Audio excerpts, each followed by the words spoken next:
Hey everybody, welcome to another episode of 8-Bit Upstarts. My name is Nate, I'm Tommy. and we're going to start today with some sad news. Kind of really depressing. I lost my sock.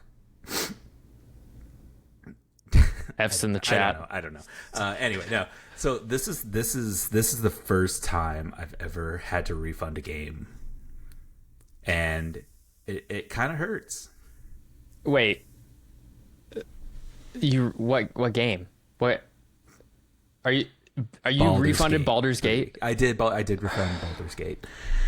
Well, I guess it Feels makes bad. sense because Starfield is right around the corner. Yeah, I still can't play it. It sucks. Oh, you still had that level up? Yeah, and it's like, Man, okay, that blows. Yeah, so I went through all the troubleshooting that I could find online. I reinstalled the game. I checked the integrity of the files. I did what else did I do? Gosh, I don't know. I did everything I could think of. But so for those that don't know, whenever I would level up, meaning when I went from level 1 to level 2, my game would crash. And not just the game would crash, but the whole PC would crash, which is bonkers. That's wild. That's just so wild. And so I did all this troubleshooting, and then I finally was able to level up my main character to level 2, and I was so excited. And I continued on with the story, and then so at this point in the story, I have my main character, whose name is Asgral, by the way, just Asgral the Barbarian. And I had Shadowheart, and so we were moving along. We both level 2, and I'm as happy as could be because thank God it's finally fixed. And then I come across Gale of Waterdeep, pull him from the stone, immediately level him up. Boom. Crash. So That's feels bad. so wild. It feels bad. Yeah. Not gonna lie. Yeah. So, like I said, this was the first game I've ever had to refund. I think ever. Huh. Like ever. I've definitely. You mean just like through Steam? I guess that would be. No, I not don't even. know what. Well, yeah. It's hard. No, I've never refunded a game on Steam. I've always just bit the bullet and just like, oh well, maybe it'll get better. But I've never had a bug like this. Yeah, that completely prevented me from playing the game. Yeah, that one's crazy, and because it's not. I don't even know what that could have been because it took down everything. Like I upgraded all the drivers were upgraded or updated. I got the new video card, so it shouldn't be that. I was even watching the statistics on my card, like temperature and all that stuff, and it ran a little hot, but not anything like crazy. Yeah, but AMD products tend to run their threshold or their where they sit thermally is usually pretty high. Yeah, but and that's even spec. with like a reduced settings. Like I even capped it at like 60, which what's the point of Yeah. It's having that big old pretty video card if I can't use it. Yeah, I just and it's interesting too because you weren't you found other people who had the exact same issue. So as well, not a ton, but nobody had an answer that I could really find. That's always the worst. So I mean, we both work in an area where we have to Google stuff, and a lot of times when you're like, hey, this thing's happening, and you're like, either you're the only person who has this issue, or there's one other person and they have no solution, and you're like, great, this is wonderful. Yeah, those are fun tickets. But I tried everything I could think of. I submitted a bug report, but then just and of course I got the automated response like due to high volume, who knows when they get back to me. So I was right at the cusp of the refund period with Steam. So and like you said, Starfield comes out next week, and I'm going to be putting just so much time into that I'm not going to even if Baldur's Gate was working. My main gripe is just that I'm just sad that I've had excuse me, I've had this this whole month that I had dedicated to playing Baldur's Gate, and I could not play Baldur's Gate. So I just bit the bullet and refunded it. And, you know, we talked about this a little bit, that, you know, games like these will have sales down the road. So hopefully, you know, I'll catch it at a time when it's, you know, a little cheaper and I'm a little weary. And you have time. Yeah, at a good time, you know, like during like winter sale or summer sale, and hopefully they'll have, and plus they might have more content, you know. So yeah, for sure. I guess I'm bummed, but I guess I'm not. It's not like the end of the world, obviously, right? Because I think, you know, but it's just really disappointing. Yeah, for sure. I mean, I think like you were saying, it's like, I mean, I'm gonna be bummed too, because like while I'm not refunding the game, I am, you know, here in 8 days, I'm going to be playing Starfield, and that's going to be my main focus. So it's like, even if you were able to play, this game would sit untouched for probably most of the next 6 to 8 months minimum. But speaking of that, we are single digit days away from the release of Starfield. Oh, really? I wasn't aware. I didn't know. Yeah, I don't know if you've heard of this game. Yeah, it's a small indie title. It's the small little indie title. I don't I think it'll be okay. But yeah, I don't know about you. I go between like super pumped for this game and also like that, you know, I think we talked about this before where I'm just like, please don't suck. Please don't suck. Please don't suck. But I literally cannot wait to play this game so much. Because either way, whether or not it does like suck or not, I'm playing this a lot. Even if it sucks to like where like people say Fallout 4 sucked, you know? Right, yeah. I enjoyed the hell out of Fallout 4. I still play it, you know, 7 years later. Yeah, I think so 7 or 8. And Skyrim too. Like I'll still boot up Skyrim every once in a while. Like get that urge to, you know, just swing my sword around. Right. It's, I don't know.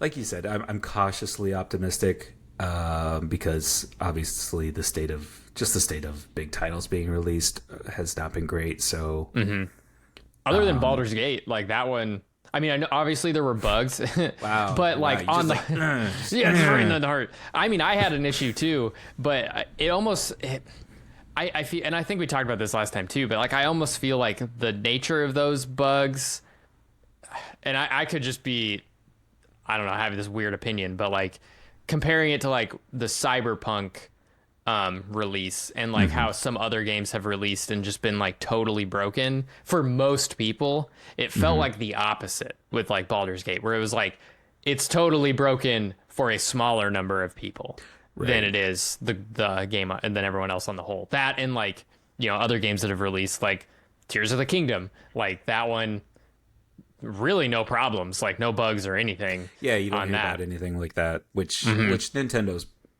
pretty they're good usually about. Pretty good. What I did want to say though, I've seen this, I don't know if you've seen this on Reddit or anywhere, but like, because now like Xbox, I think Steam can also download Starfield if you pre-ordered it through Steam. Yes, and obviously Xbox and Game Pass. So if you got it on Xbox, you can do it now. You can preload it. If you got it on Steam, you can do it on the 30th, I believe. Oh, okay. But the Xbox players have noticed that the not the patch level, but I guess the game version level is like 1.6 stuff. So they've been through 6 major revisions of bugs and fixes before the game has even come out. So it's not like starting as like a fresh 1.0. Yeah, and I think that was also something I was wondering about, is whether there's going to be like a big day one patch. It doesn't sound like there will be because, and I mean, obviously this is all speculation. We don't know anything until the game drops, right? But normally games do drop closer to a 1.0, maybe a 1.1. because your version 1 is like the game, the next dot or period is like the version, like major version of the like patch or release, and then after that's going to be your hot fix, like minor version, and then after that's going to be like your hot fixes.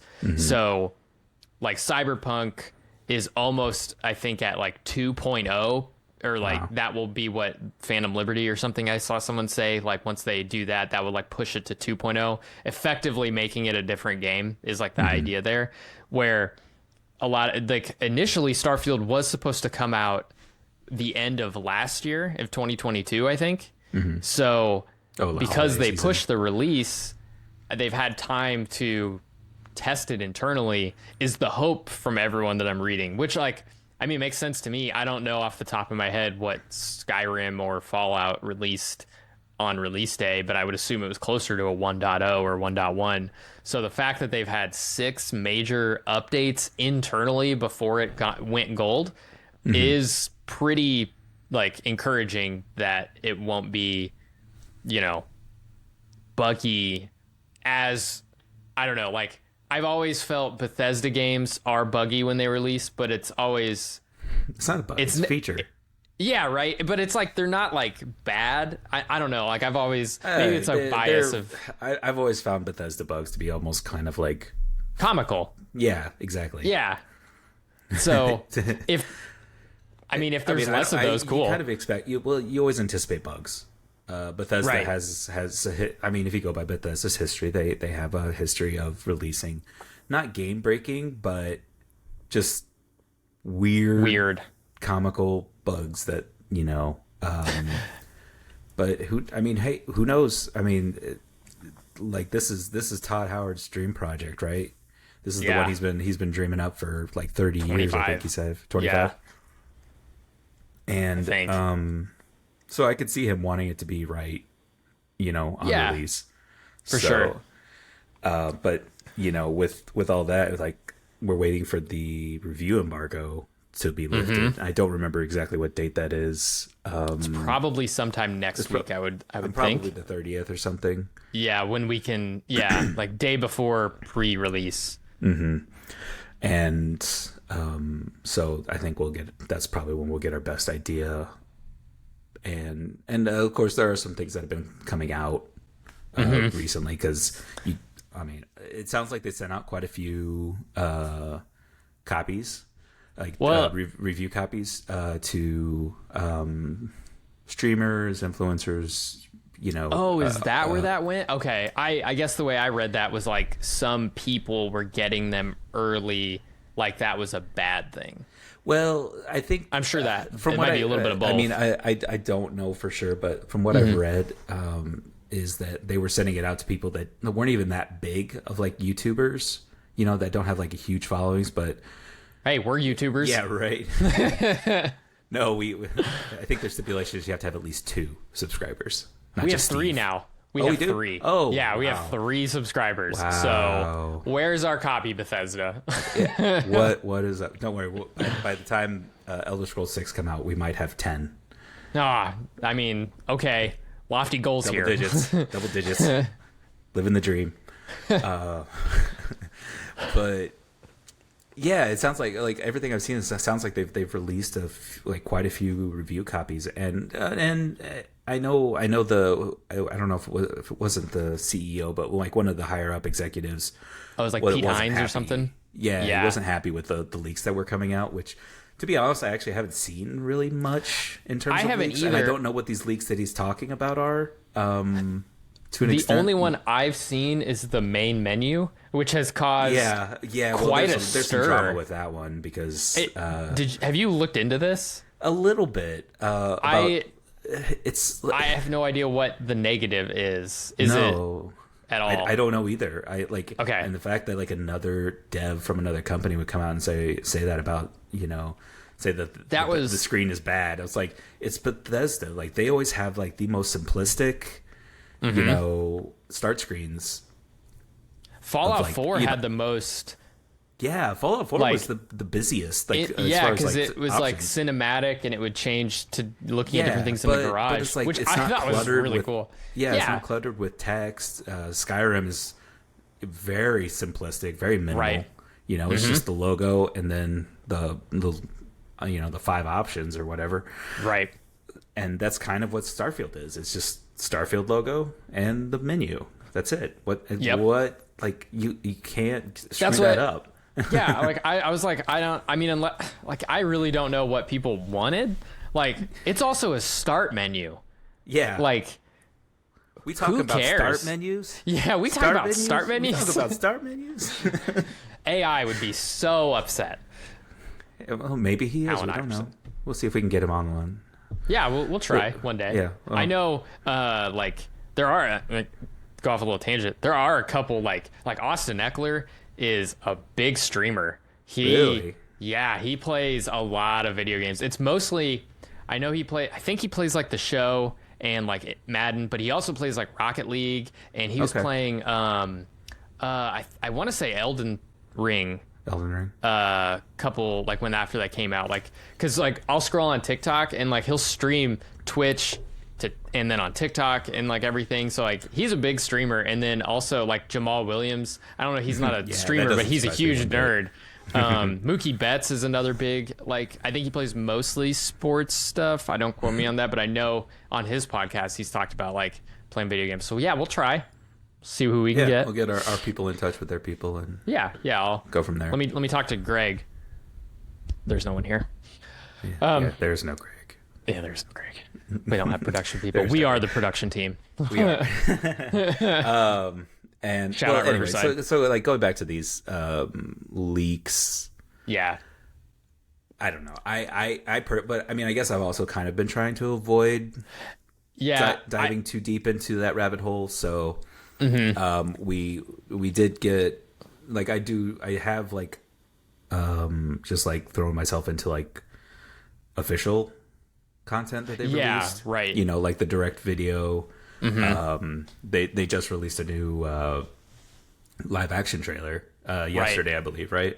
Yeah, I think so. And we both watched that, and boy, it's pretty nice for being like only a minute and a half of actual, like, content. But it evokes a lot of emotion. It builds up the world. I'm excited. It made me more excited, even though I can't really be more excited. Yeah, like, it just maintained my level of excitement. Right. And like I was saying this earlier too, like, it was weird watching it because I had these like waves of like, I got chills, but I never felt watching it like that. I was like, yeah, this should evoke this emotion, because it was like less being excited for the game. Obviously the excitement didn't waver, but like more being excited for potential like other things that could come out of this IP if it has the staying power that other Bethesda games have, like movies that normally are bad coming from video games, but it's like, man, feels like it could be something. Yeah, no, I agree. Like this trailer, this live action trailer, like, it definitely, I could see this world being like a cinematic world, or the Starfield cinematic universe. Yes. Watch out, Marvel. Yeah, watch out, Marvel. It's the Bethesda cinematic universe, right? Obviously. Well, we are close to that. I mean, the Fallout TV show is I supposed to come out. I just remembered that literally right as you said Bethesda cinematic universe. I forgot seeing I remember seeing the leaked photos come out of the set.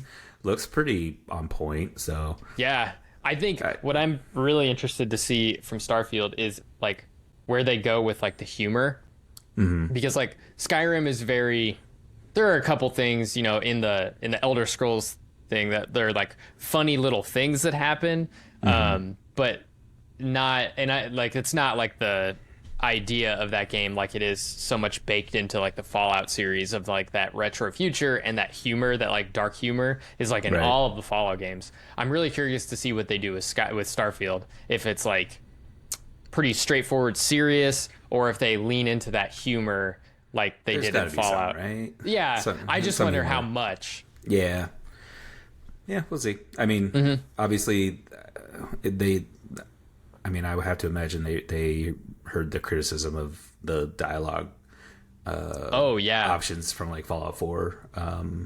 People weren't happy about it, but again, that was like, I mean, it didn't bother me, but me either. You know, that I think comes down to kind of like preference, individual preference. Yeah, right.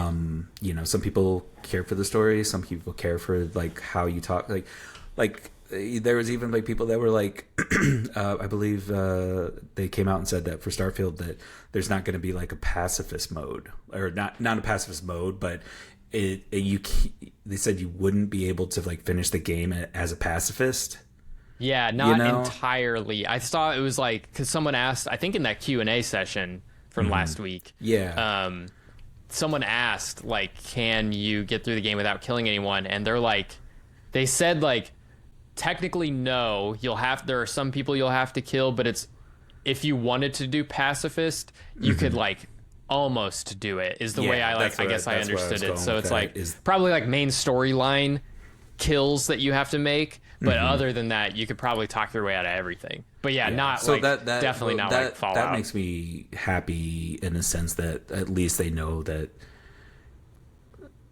people want to like be able to talk their way out of things, right? So I'm assuming that would mean that they would have a more in-depth dialogue system, right? And I feel like too, them answering that way, all of the pacifist percentage players, like the speedrunners that are like, all right, bet, like I can't wait to see. Well, of course, that kind of stuff, and you know, just wait for that mod that comes out that it's just like right, just like I just use a trank dart or oh my god. The more we talk about this game, the more excited I am.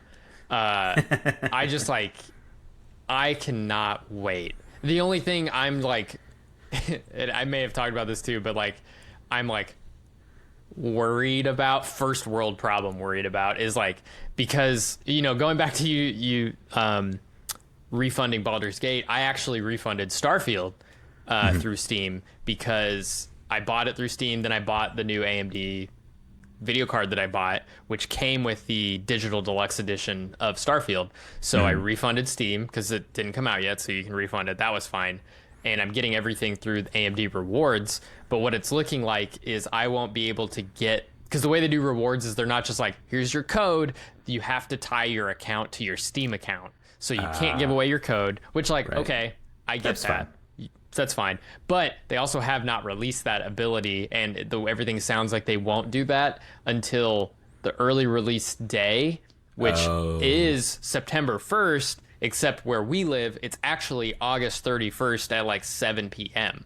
And so I sent an like email. I've seen a lot of people on Reddit asking this, and like I sent an email just the other day, and I was like, A, can I preload? And B, you say it's September 1st, which is what the marketing says.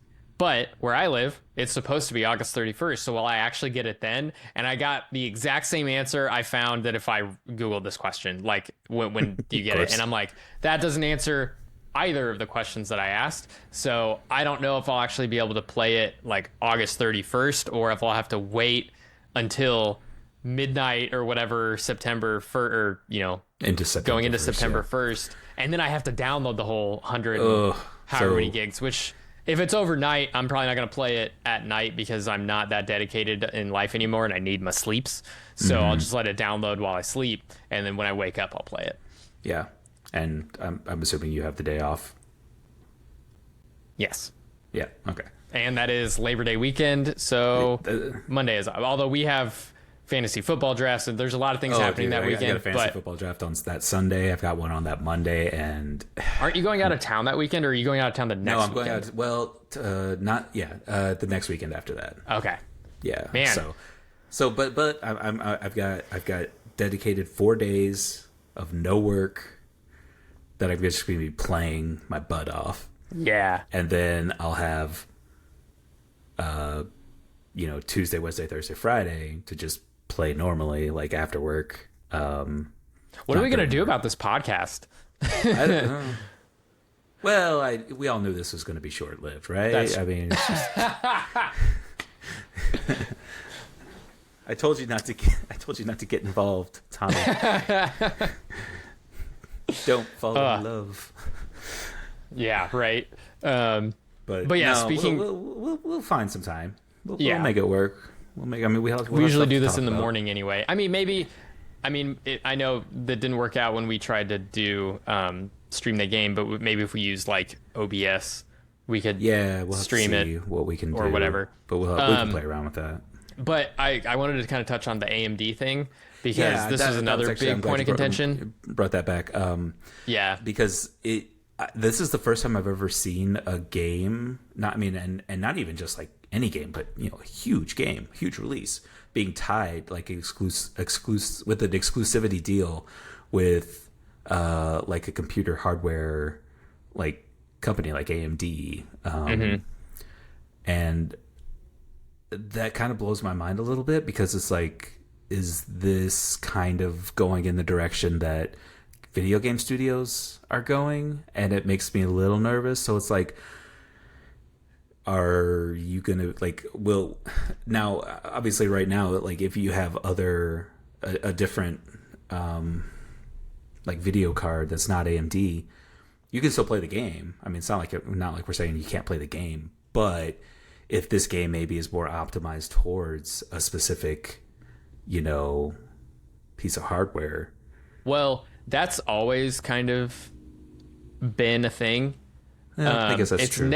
It's never been so much that the other hardware can't run it or it's not. It's like usually within like 10% like margin of error. Well, it's not margin of error, but like 10% performance is usually, because like looking at the Far Cry games have all been AMD. Like when you boot up Far Cry, anything from 3 on, one of the main screens is like AMD. And because I don't know what that is. It's like partnership or like that. They were developed using AMD hardware. So they're more optimized. Like when you see like a lot of tech reviewers looking at different graphics cards and stuff like that, in Far Cry, you'll notice AMD cards tend to perform slightly better because of that reason. Conversely, Cyberpunk, when you boot that up, you get the NVIDIA splash. Right. And so that game tends to perform better with NVIDIA cards. But again, not to the extent that like I can't play it. I think what more I'm worried about, and I think what you might be alluding to, right, is like, will we get to that point? Is it a slippery slope? On one, like based on history, absolutely. But I also think there's no way, because we have consoles, right? And consoles use strictly so far, and they might get away from this too. But like right now, I think the PlayStation 5 and Xbox both use a version of AMD cards. So there's really no, like, if that happened, what we're the apocalyptic scenario that we're talking about happened, console gamers would be SOL for sure. Oh, for sure. So it is interesting though. I think the bigger thing that kind of got me was less the graphics card situation, the AMD versus NVIDIA thing, and more Bethesda being bought out by Microsoft. And back when this happened, I could probably dig it up, and I feel like you remember this too, where they were like, yeah, don't worry, Starfield is still going to come out for PlayStation, and all of these other things that we're working on are still going to come out for PlayStation. And then they were like, just kidding, Starfield is only coming out for Xbox and PC. And I was like, I don't own a console anymore. I technically have a PlayStation 4, but I never touch it.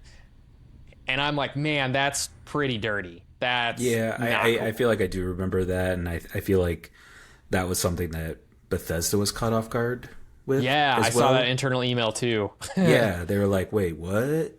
Because like that was coming off of the agreement that Call of Duty, like they made an agreement between Sony and Xbox to continue sharing COD with PlayStation as well.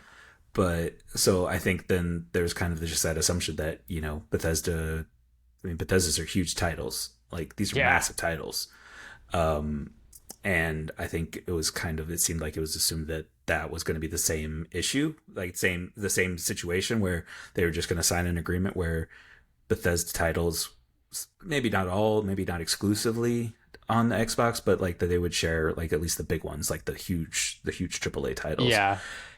And or they would do like kind of what they've been doing with like Final Fantasy, right? Where like that comes out on PlayStation first for like a year, and then it gets to the other ones, which like all of that I think is not great, but that's better. I think the problem is kind of like what the slippery slope thing. Like it's like, okay, if you do that, but all that ends up doing ultimately is leading us to a place where you're segregating gamers from playing games that they might enjoy. And I just like, it's all money driven, but it's just like, it's so stupid. And I hate it. I mean, I don't like the fact that Microsoft owns starting domino effect here, Activision Blizzard, like that merger was gross. And then them, because they're with Microsoft, right? They bought them. Yeah. And then Microsoft bought Bethesda. And I'm just like, why? And I can tell you why, and it's money. It's but money, like market share. I hate that so all it does is ruin innovation and things for gamers. And that's the funny thing is like, because you normally think you're like competition, breeds quality. Yes. But this kind of competition does not. Not. Once you get that exclusivity deal, you're just like, okay, well, it's ours. Do whatever you want. We don't care. And like what I'm concerned about is like, okay, Starfield has been in development before all that happened, so this one's gonna be good, but are we gonna start seeing a drop in quality because of this type of situation? I mean, look at you could say. I was gonna say you could say Call of Duty, but I feel like you could also say Call of Duty has seen a drop in quality since like Black Ops 2. And I was gonna say Madden. Oh my god, yeah. It hasn't been, like, for me personally, I haven't really enjoyed Madden since like 2008. Yeah. Back in the single digit 2000s. Yeah, I was gonna say I think the last one I owned. Well, so I don't want to say last one I owned because I have 22 and 23 because I'm an idiot.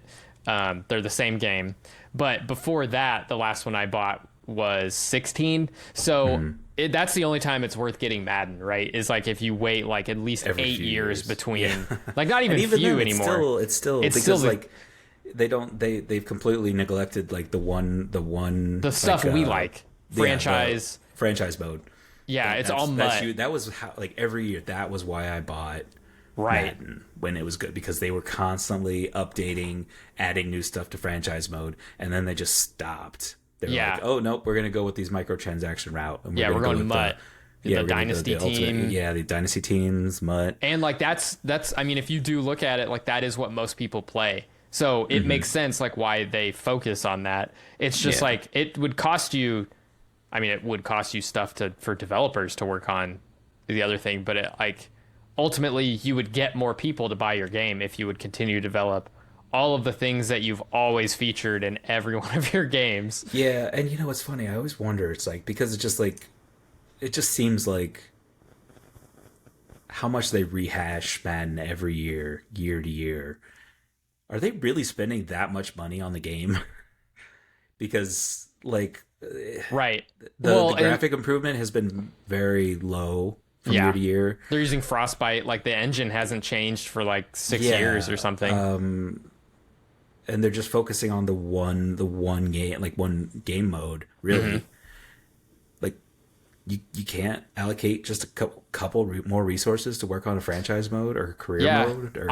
even the career mode, like the build a player stuff has been so neglected because like all of that story stuff that is around that is like super weak and lame, and I mean after a while it's just nothing happens anymore. You're just playing football, which is like what I'm there for anyway. But it's like if the story stuff was compelling, I would probably play it more, but it's not. So yeah, and I was like, honestly, it's funny too, because like some of my fondest memories of playing Madden was messing with like the owner mode of franchise mode, or like setting ticket prices, setting concession prices, like relocating Yeah, relocating, building your new stadium. Not that I ever did that with the Chiefs, but because we're both Chiefs fans, and the Chiefs Stadium is pretty iconic. But whenever I create a new team, like a custom team, I love building new stadiums. Take control of a team that sucks and then relocate them. Yeah. We're looking at you, Washington. Well, they finally under Snyder, so heading in the right direction. But yeah. This is all right. Anyway, this is a video game. This is a video game podcast. We got the sports. It does not.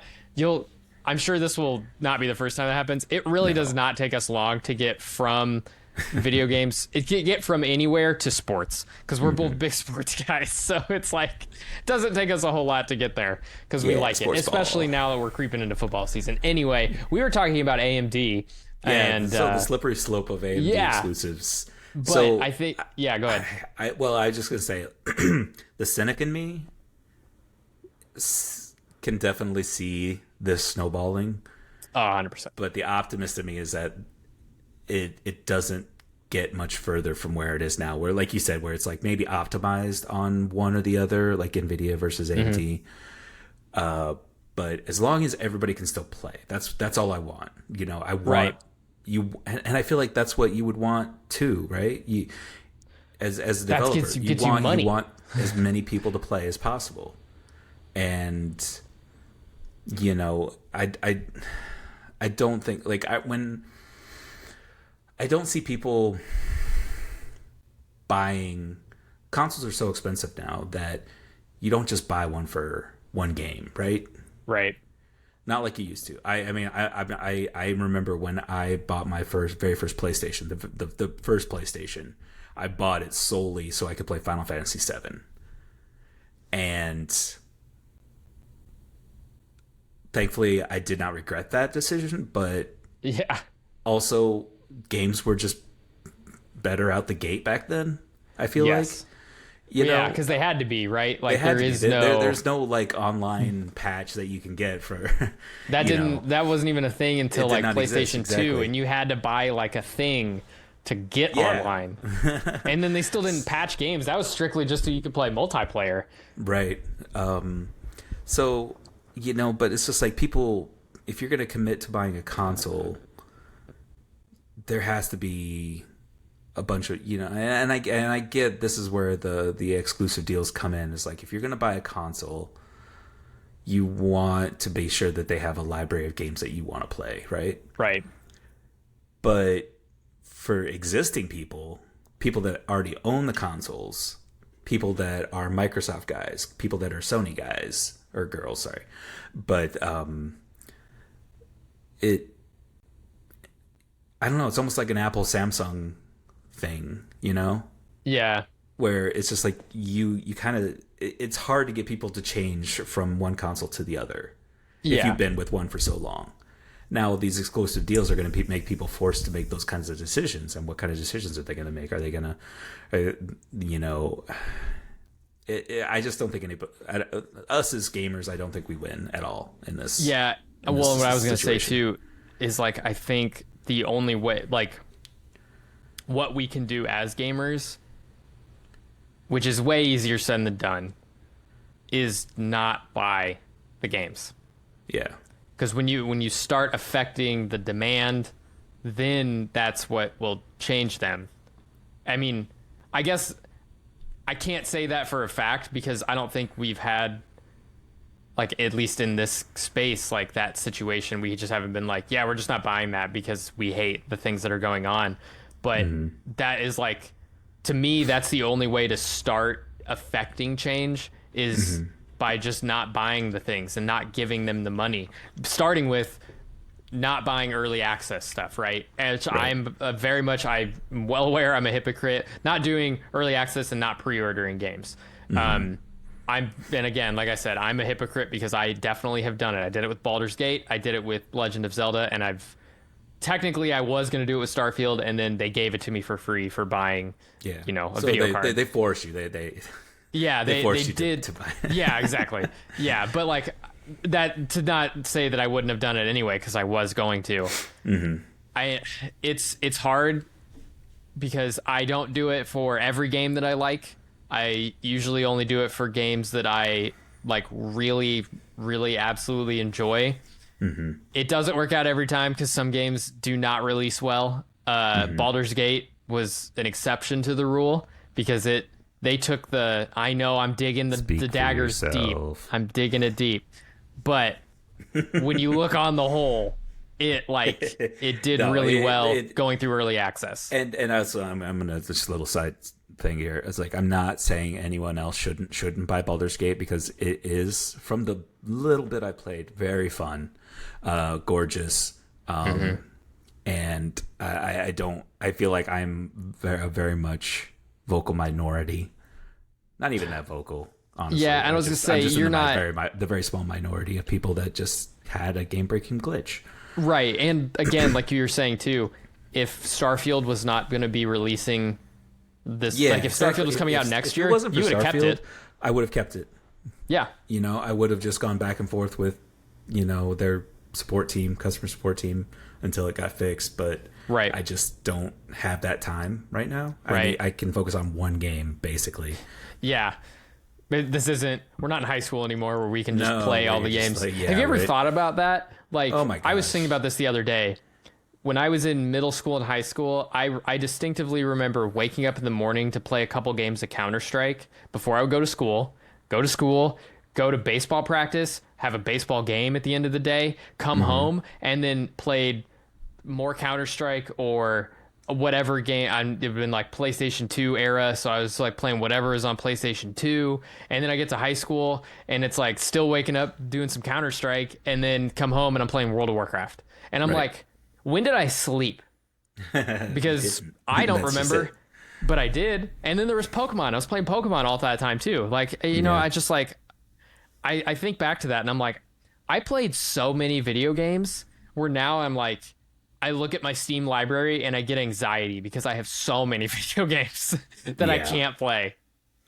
No, I was the same way.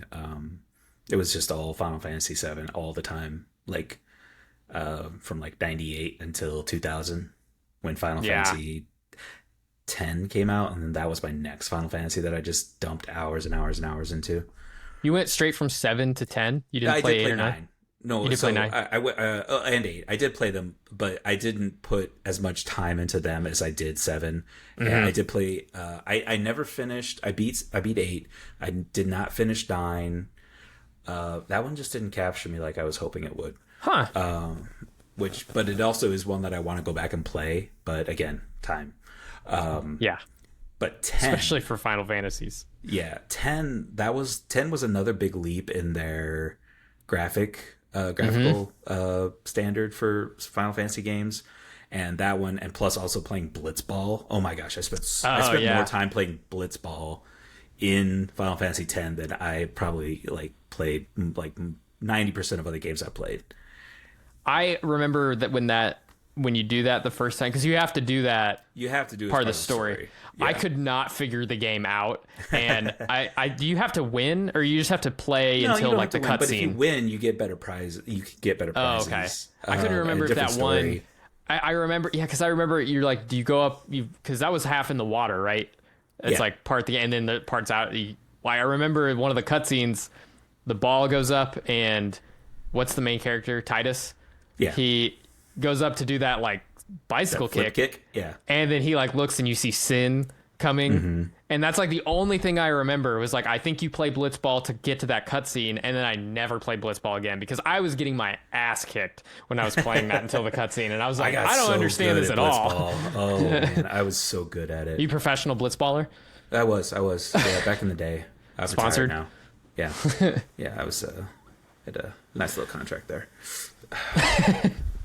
But anyway, it's just we've really gotten off track here. I mean, this is the point. Like, we just love talking video games. We do love talking about it because we've played so much. And you've played so many more of the Final Fantasies. Like, I've played them.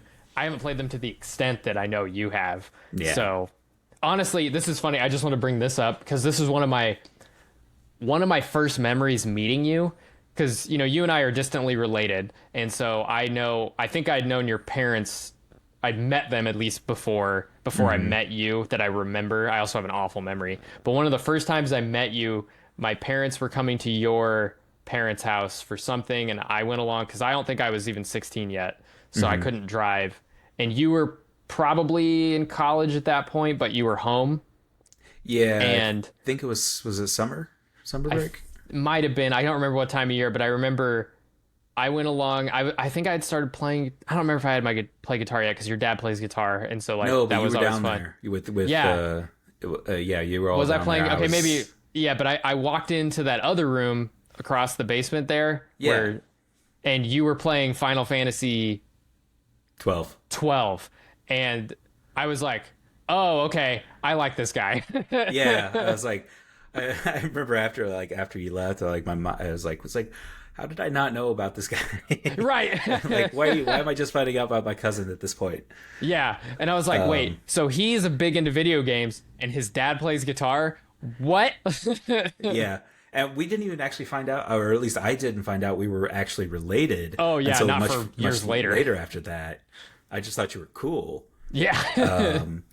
And this was still before like Discord and like. Oh, yeah, this was like 2007. Yeah, probably. it was a long time ago.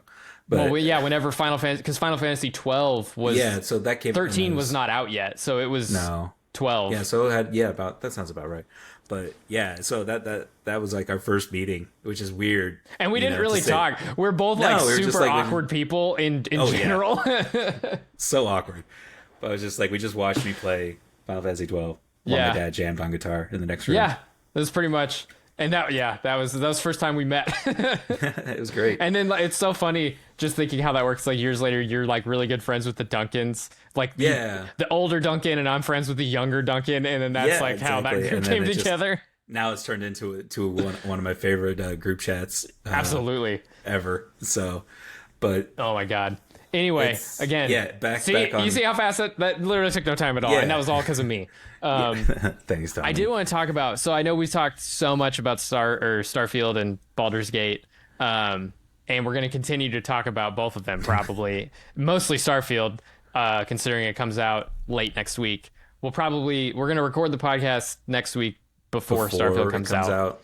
But I did want to talk about, there are some, other than these games, those two, there are some really cool. Yeah, there are. Did you know this? Did you know there are other video games that exist? I did not know. Yeah. And I wanted to talk about some of them. Anyway. Okay. There are a couple. I was going through my Steam wish list to see games that I've thrown on there that are not out yet, or maybe like just recently came out that look really cool. First one I wanted to bring up. Have you ever played Stardew Valley?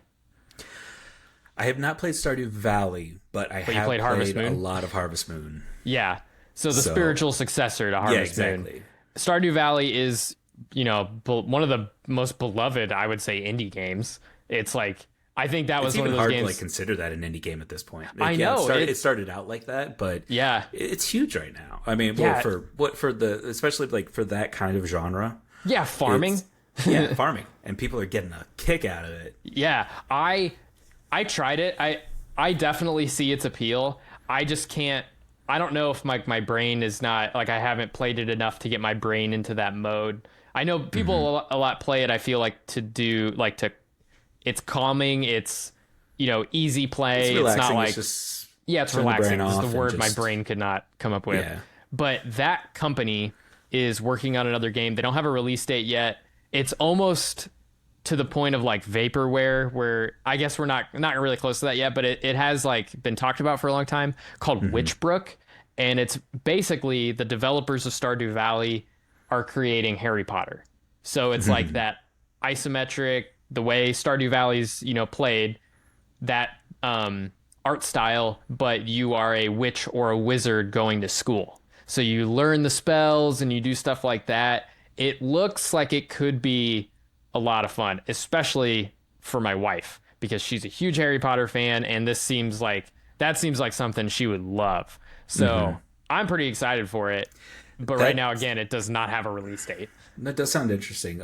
I have wanted to get into Stardew Valley. for a long time. I say that like every year. I'm just like, I'm gonna play Stardew Valley this year, and I never do. And then Starfield comes out. Yeah, then Starfield. There's always something. Every year. It's always one of those games that's like, yeah, I'll check it out sometime, and it's just like sometimes just keeps getting pushed back and back and back. Right. But I like that idea. I like that concept. I think that will do well, especially with the track record that they have. Right. And it's an RPG, so it's like, Stardew Valley's all farming all the time. Yeah. This is like gonna, I think, like have like leveling up and stuff like that. And which like for us, that's like I'm gonna have to put that on my wish list. Yeah. You can wish list it. What's it called? Witchbrook, one word. One word. Okay. Interesting. And they then they don't have a release date yet for it. No. Is it just kind of like like you said, it's a myth. It's a rumor. Yeah, a little bit. I mean, they have the Steam page now, which is like new. Because I've seen them talk about this game, I think like at least like 2 years ago. And on the Steam page now, there are some like screenshots of stuff I hadn't seen before. So it's like, I have hope, but I'm not like holding my breath for it. Like I'm not like, this is the next Starfield kind of thing. It's like one of those. It's like I can wait until it comes out, but yeah, for sure. But when it does come out, I'm definitely gonna check it out. Kind of 100%. Thing. Yeah, absolutely. The other thing I think, because you and I, we both brought this up when we were trying to put together this list, Farthest Frontier. So, did you ever play? What is it called? I have to look at my Steam library really quick. Banished. I did not. No. Okay, because that's what appealed to me about Farthest Frontier is it seems like it's a lot like Banished, which is it's kind of going back to a little bit of like Stronghold Crusader, Stronghold, and those city building ones. Like I guess it's even got a little bit of like your Sim City and like kind of city skylines or whatever, but a lot more granular, right? Like you're really paving roads, building houses, doing that. But which I love that. I do too. I love that about so like cool. the Stronghold Crusader games, because you got to kind of do that there. But then there's also the fighting aspect, which turns it into a real-time strategy, and I cannot manage troops at all. Like I do not make me a lieutenant of anything, because everyone will die. Yeah. Well, going off that, so one of my favorite games is Age of Empires. Yes. Which is more combat oriented, but the way I play, I do not play against like people at all. I only play against the computer. AI, and I turn that difficulty down because one, like you said, I'm not good at managing military resources, but I am so good at building an economic system. Like building. I just love building the stuff, upgrading stuff. And just defending, like I like defending, but when it comes to like actually attacking, I'm just like, I get really annoyed if I lose like even one unit. I'm like, oh, this is so stupid. And it's like I did it wrong. And I don't even like defending. I just like the building and dealing with since Farthest Frontier looks like it's gonna be like really in-depth building. Yeah, I think I'm gonna love it. Yeah, so that one, and then I'm really looking forward to it. Do they even have it? Because I know it's in early access right now. They haven't really stated. I don't think, is there a release date? No, I don't think so. Yeah, and this is another one, like we said, we're not going to buy early access for this. No, I would like to, but I have other games I'd rather play at this point. But I'm definitely keeping an eye on it, hence the wish list. Yeah, and also it's actually nice because it's not a full price game. Yeah, for sure. It's only $30 or something. Yeah, it's $30. So you give me something like Age of Empires where I can build to my heart's content, and then with a little bit of combat, for $30, sign me up. All right, so. Piggybacking off that, another building game that I discovered that does, I might scratch that itch more than against whatever we were just talking about, Farthest Frontier. I have 3 city building type games in my wish list. Okay. Farthest Frontier, Against the Storm, and Steam World Build. But Steam World Build is what I wanted to talk about because this is there's a demo you can download, and I would highly recommend it because it's a demo you can download for free. This is What are demos? Do they still do it? Remember it's when the there thing used where to you be can demo play the discs? game, but like not all the game, and only like for a little bit of time. But this game, SteamWorld Build, is like you're building on top. So you're building, it's all like robot kind of stuff. So you're building like these, to do your resources on top. You're doing that so that you can send other robots down below to try and find this like ancient technology. So you're not fighting on top. You're fighting like there are two aspects of the game, the building and then completely separate underground stuff. But the managing comes in because you can flip between the two in live time. So you're like sending people down here to go get resources, and they might encounter enemies and stuff, while up you're having to maintain the resources to send down to them and then upgrading and doing that. So the demo is really fun. And I saw it and I did the demo and I was like, yeah, I wishlist this for sure. This looks like a lot of fun. Yeah, I'm kind of watching the video here and the screenshots. But yeah, it looks whimsical. Yeah, that's a good way to describe it. It's a little cartoonish. Yeah, but not like too cartoonish. Apparently, it's the SteamWorld is like there's other games in that franchise, and so this is like building off that franchise, which I didn't even know it existed. It's funny. One of the games that's related to that was a game I refunded. I only played like an hour or 90 minutes of in Steam. Is called. Man, I wish I had a good memory because it is awful. As soon as I started this sentence, I forgot the name of the game. Frostpunk. Frostpunk, I have heard of. It is insanely difficult. Really? Yeah, like I'm all for like difficult. Like I know people love that. Like Elden Ring, all the Soulsborne games, right? Like it's hard for the sake of hard. That is just not for me.